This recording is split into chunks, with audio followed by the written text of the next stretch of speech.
What's good, everybody? Welcome to the Pull Up Show. My name is BJ Matthews, aka B Jizzle. Before we get started, follow us on the YouTube page, the Pull Up Basketball Podcast. Like, share, subscribe all of our YouTube videos by hitting that notification bell by the subscribe button, as well as our Cash App, $BJ Matthews, $BJ Matthews, where you can share all your love for the show. Appreciate y'all coming through, man. Always being a part of the Pull Up Basketball Podcast. Let's get it popping. All right, man. So we back with another show for y'all today, man, and we're doing another show, and I'm not gonna get tired of doing this. I'm gonna continuously do this until it clicks in a certain person's head about what's going on. And I'm actually very, very intrigued about what's going on. I'm talking about the game last night. The Clippers dropped 100 to 110 to the Miami Heat.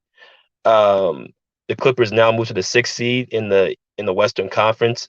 They were just the fifth seed yesterday after the Kings loss. So, the Western is pretty stacked on top of each other. So that's pretty much where we're at. So, you can just lose your spot literally in just one loss like that. So the game, basically, I watched from start to finish. I rewatched it again this morning, the first half.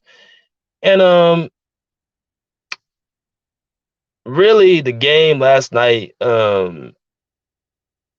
it was really, a game where the Clippers just got beat by a team that actually just played better and executed better. And it's not surprising because the Heat's head coach is Eric Spoelstra. To me, is one of the top three coaches in the NBA.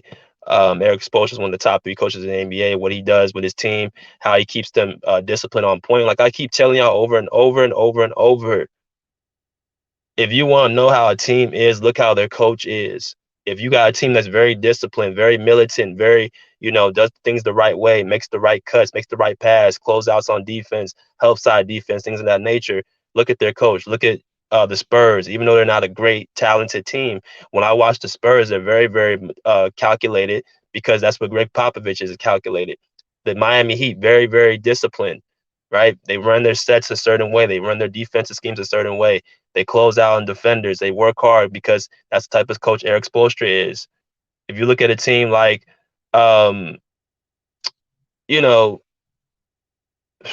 you look at any team, based off of who they are as their coach is what they're going to be as a reflection on. And I see with the Clippers, our team is inconsistent because our coach is inconsistent. Now, here's the thing. I'm not going to continue. I'm not going to kill Ty Lue yet. Okay, I'm not gonna be on the rampage. I'm the type of person like I go game by game, right?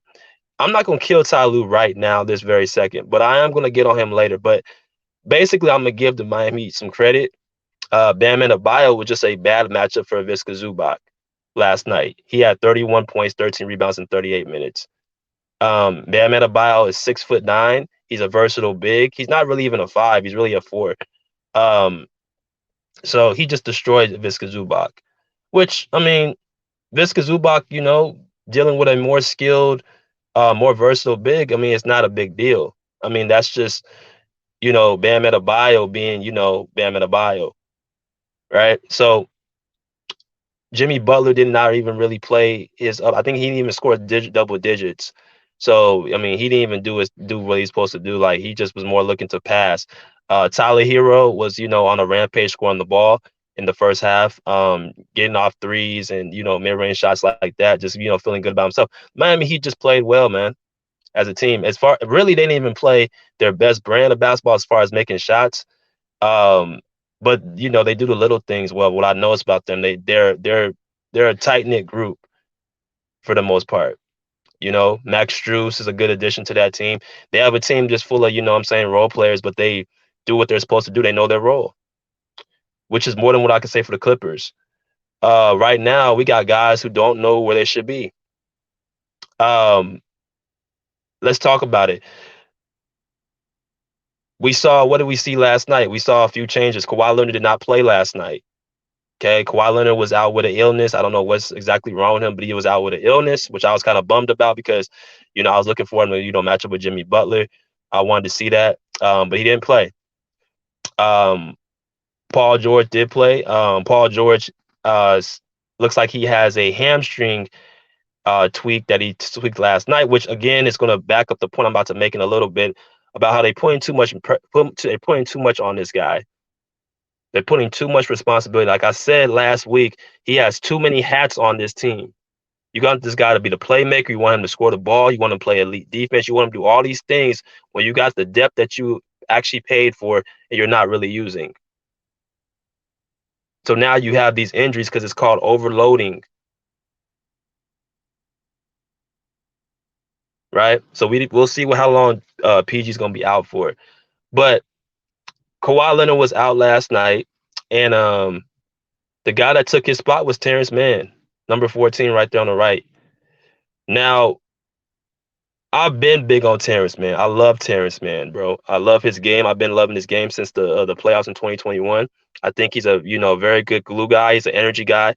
He makes the right plays in the right spots. Um, so I love Terence Mann, right? There's some people that are in the Clipper Nation that want Terence Mann to start. Okay, so he got to start yesterday. Got to start yesterday. And basically what happened was they still did not really jump out on the Miami Heat like they should. Um, should Terrence Mann start on this team? I don't believe he should. It is not because he's not a great player. I'm saying that Terrence Mann doesn't need to start to make an impact on this team. I mean, you started him yesterday, and we still off to a slow start. We were still having trouble really scoring the ball outside of PG and Mook a little bit in the first half. I know he struggled in the second half, but Terrence Mann didn't really look to score the ball because that's not what he does. Um, they did not put him as the point guard because that's not what that's not what he is. He's not a natural point. I keep telling people this. People want Terrence Mann to go play the point guard, but that's not what he is. They're not putting him at the point guard. He's not an option. His option is to be a glue guy on this team. So my thing with glue guys like Terrence Mann, they get 25 minutes a game, 25, 28 minutes a game, and they get in there and they do the dirt, they do the little things, they do the dirty work. Right? It's really nothing that T-Man needs to be starting for. Right? Now, Reggie Jackson, last night, again had, a very mediocre night. And I want to make this very, very clear.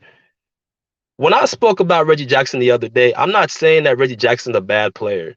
My thing is, I think Reggie Jackson would serve the Clippers better by coming off the bench.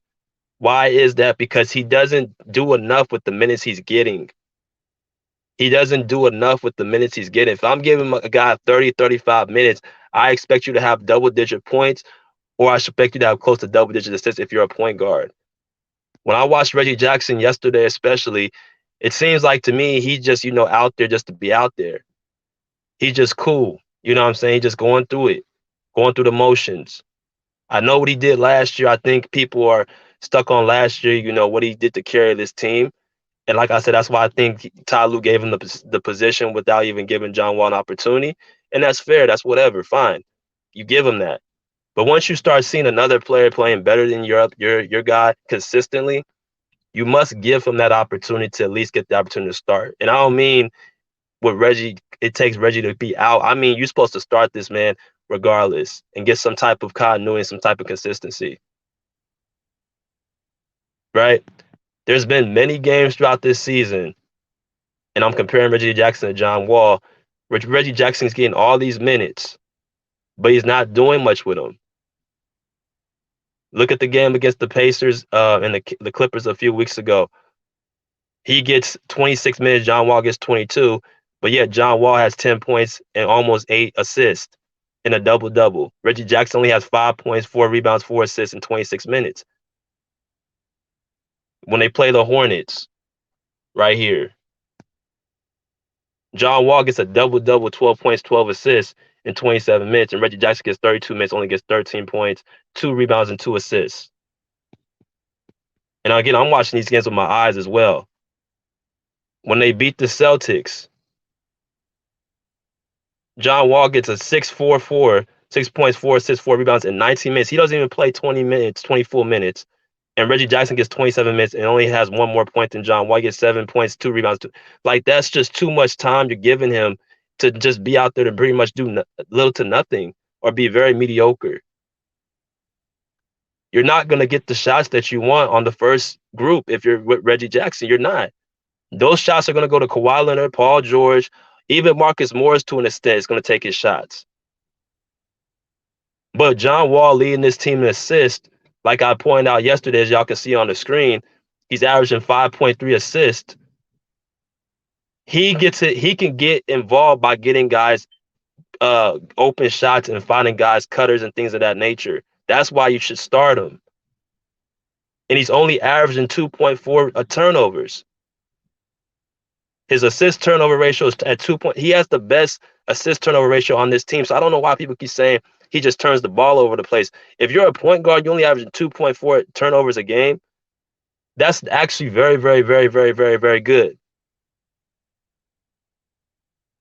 But I've noticed with John Wall, he's kind of like lost a little bit of his mojo because at the beginning of the year, the first, I'd say 10 to 15 games, he was attacking the basket more. He was doing more, being explosive. He was trying to prove a point that he should be the star on this team. But as I kept telling y'all before, there's reports with Usman coming out saying that John Wall's frustrated. He's not, playing back-to-backs in restricted minutes. Yeah, he's frustrated because he's the better player and he's doing it in less time, but they're not giving him the minutes he wants. Basketball players can see favoritism a mile away, just like fans. Take it from somebody who actually been in the locker room. We know favoritism when we see it. And when you have that favoritism, you actually not giving these guys their rightful, you're holding this team back. And that puts people on Ty Lue. Yet again, you don't start John Wall, which I kept telling people you need to start him, but you started Terence Mann last night, and we still got off to a slow start. Robert Covington, 0 minutes again. But yet people keep saying we're getting out rebound. And this is another thing I want to also point out before I keep going in. This is why I say we don't really naturally have to get another big, because we're not in a league where it's about big men. It's in a league where it's about forwards now. Bam Adebayo is only 6'9". Miami Heat don't have like a bunch of size, and yet they still destroyed us. Ivica Zubac was the biggest guy on the court. So what are we going to go out there and just grab another big for? Like, people got to really sit back, take a breath, and think about this before they say what they say. We're not in the league where we're dominated by a bunch of bigs.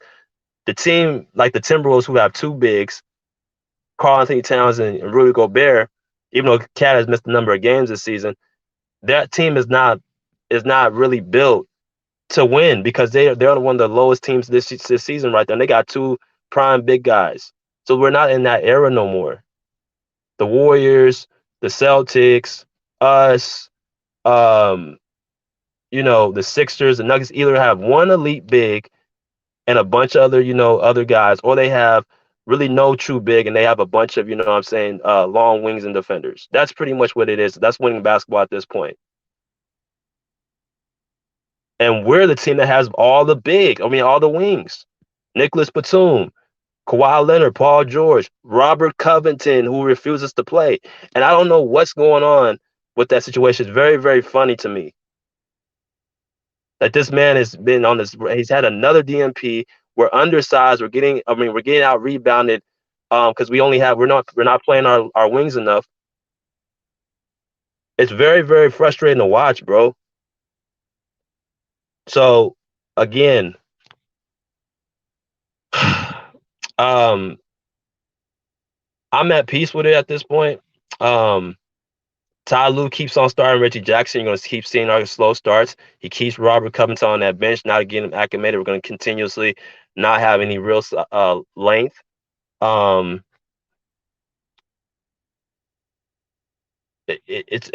without Kawhi Leonard, we shouldn't have even lost last night. But it just shows that we're still a team that's very, very competitive because we only lost by 10 points. We're not even getting blown out in these games. There's not one game you can pull unless we have both of our guys out, Paul George and Kawhi, that we're just getting blown out. The Sixer game was not a blowout. The Celtic game was not a blowout. This game against the Heat wasn't a blowout. The Pacers weren't a blowout. Like, all these games are being nip and tuck. All you have to do is just make these minor adjustments.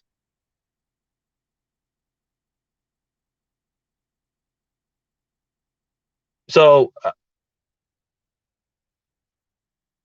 um, there needs to be more pressure put on the Clippers organization, to actually get Ty Lue to, do something, to make do what he's supposed to do, man. Because now that it's becoming weird now, like the stuff that he's messing up on. A lot of these stuff is just very simple things, and I know he sees it. I know somebody's telling him about it. Like, you can't be messing up certain things that he's messing up on, bro. It's starting to become very, very strange. I'm not gonna make any allegations or nothing because that's just not what I do. Um, but it's just like, man, like, it's right in front of you. And I know in that locker room you got guys in there whispering or, saying something even out loud about, what's going on, bro.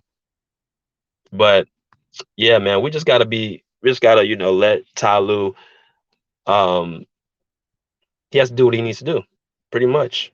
I'm gonna continue to make these videos until they coach how they're supposed to be coached, right? But other than that, pull up, see, pull up a chair, pull it out, peace, out of here like swimwear.